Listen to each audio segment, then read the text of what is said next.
कि popular mobile game app है PUBG, जिस पर अब सरकार ने बैन लगा दिया है। 2 सितंबर 2020। तौबा तौबा तौबा, थारा मूड खराब कर दिया। ये तारीख इतिहास की काली तारीखों में से एक है। इस तारीख को शाम 5:30 बजे एक बहुत बड़ा बयान आता है।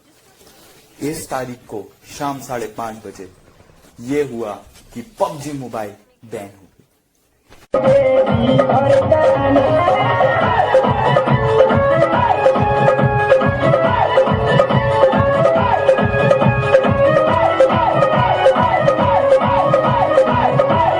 अब पबजी मोबाइल बैन हुई तो सिर्फ वो गेम बैन नहीं हुई, आधे से ज्यादा लोगों के करियर चौपट हो गए।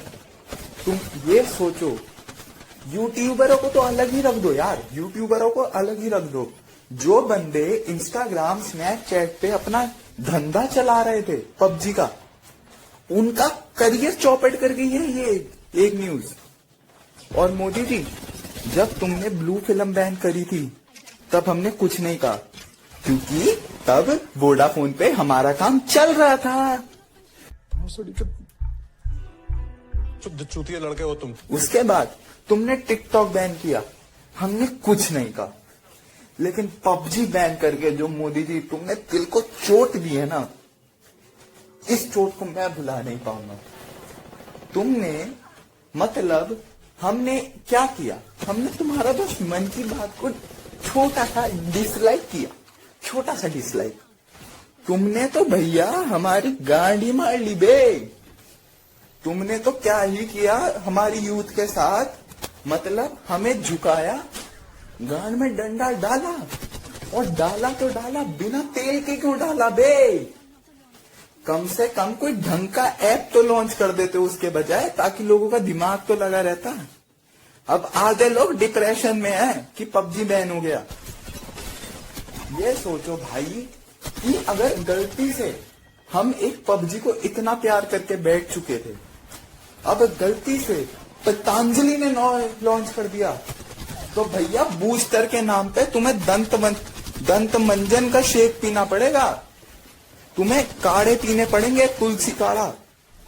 और उसमें जब तुम्हें अपनी हेल्थ रिचार्ज करनी होगी ना, तब तुम्हें पतंजलि के मैरीगोल्ड बिस्कुट खाना पड़ेगा।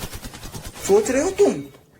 और सब छोड़ो, जब तुम उस गेम में किसी को मारोगे तो अभी क्या आ रहा था, toxic mob, knocked out, scout OP. मतलब भाई मैं किसी को डिसरिस्पेक्ट नहीं कर रहा, मैं सिर्फ वो उसलिए कह रहा हूं, कोई फालतू हेट रेट नहीं दिलाएगा। लेकिन अब जब पतंजलि अननोन बैटल ग्राउंड में कोई किसी को नॉक करेगा तो क्या होगा, टॉक्सिक मावी ने वध किया स्काउट ओपी ने वध किया सोल दी मॉर्टल का, सोल दी नमन मॉर्टल को अब मृत्यु के ओर जा रहे हैं। वो क्या उनका टीममेट उनकी रक्षा कर पाएगा? क्या वो उसके लिए अब उसकी गोली अपनी छाती पे रखाएगा?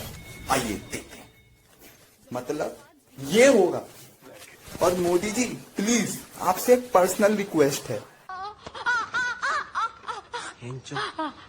तेरी औकात है?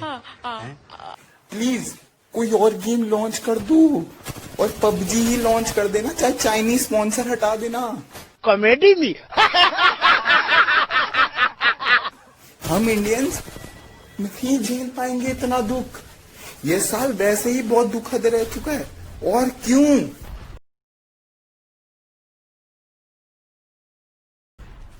लेकिन गाइस, अगर अब मैं तुमसे अपना ऑनेस्ट ओपिनियन की बात करूं, देखो मैं तो इतना पबजी खेलता ही नहीं हूं। मैं ये गेम खेलता हूं, ये होती है थोड़ी महंगी वाली पबजी, ये मतलब बहुत अमीर पबजी है। तो ये तो बैन नहीं हुई क्योंकि इसमें चिंगी मिंगियों का कुछ नहीं है। लेकिन जिन बंदों के करियर ई स्पोर्ट्स पबजी की वजह से बना, उनको एक नई गेम मिलनी चाहिए, क्योंकि इंडिया में ई स्पोर्ट्स का जो मेन कल्चर शुरू हुआ था वो पबजी की वजह से शुरू हुआ था। थोड़ी रिस्पेक्ट मिलनी शुरू हुई थी ई स्पोर्ट्स को। तो मेरे हिसाब से नई पबजी आनी चाहिए, या फिर चाइनीज स्पॉन्सर हटा दो, कुछ करो, लेकिन पबजी आनी चाहिए। जस्टिस फॉर पबजी, लेकिन हमारा इंडिया पहले है गाइस। ए पबजी तेरे प्लेयर हम, ऐसे देख दिल करे हम सारा दिन हम खेले, मोदी जी बैन करे, अब बता कैसे काटे वक्त हम।